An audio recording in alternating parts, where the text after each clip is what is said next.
শুভ সকাল বন্ধুরা, তোমরা আশা করি সবাই ভীষণ ভীষণ ভালো আছো। আমিও ভালো আছি, তোমরাও ভালো থেকো। আর দেখো, সকালে উঠে আজকে ভাত বসিয়ে দিয়েছি। আর এই ভাতের হাঁড়ির মধ্যে কী আছে জানো?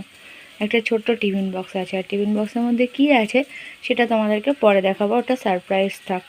আর এদিকে দেখো, কড়াইতে আমি বসিয়ে দিয়েছি উচ্ছে আলু ভাজা। এটাও ভাজা হয়ে গেছে। এবার উচ্ছে আলু ভাজাটা আমি নামিয়ে নেব। আর করবো আজকে ইলিশ মাছের ঝোল। তো তারপরে দেখা হচ্ছে তোমাদের সাথে আবার।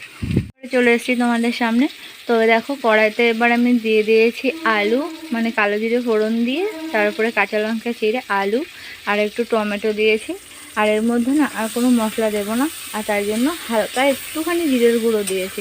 এটাও না দিলেও হয়, শুধু কালো জিরে দিয়ে করলেও হয়, কারণ তোমরা প্রত্যেকেই জানো যে ইলিশ মাছে বেশি কোনো মশলা লাগে না। তো এবার আমি এটা একটু কষতে থাকুক। কষা প্রায় হয়ে গেছে।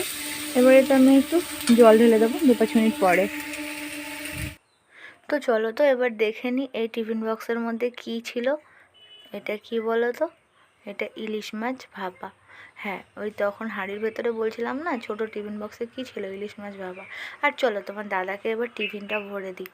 তো চলো, এবার তোমার দাদাকে আমি টিফিন বক্সে টিফিনটা তুলে দিচ্ছি। আর আজকে ঝোলটাও না একদম পাতলা করেছি। তো তোমরা কে এভাবে আমার মতো এরকম ইলিশ মাছের পাতলা ঝোল রান্না করো আর এরকম খেতে ভালোবাসো, তাহলে তাড়াতাড়ি আসতে হবে আজকে আমাদের বাড়িতে। আবারও দেখা হচ্ছে তোমাদের সাথে পরে। আর আমার এই ভিডিওটা যদি তোমাদের আজকে ভালো লেগে থাকে, তাহলে একটা লাইক, কমেন্ট আর শেয়ার তো অবশ্যই করবে। আর তার আগে আমার চ্যানেলটাকে একটু সাবস্ক্রাইব করে দাও প্লিজ বন্ধুরা। তোমাদের সাথে আবারও দেখা হবে পরে।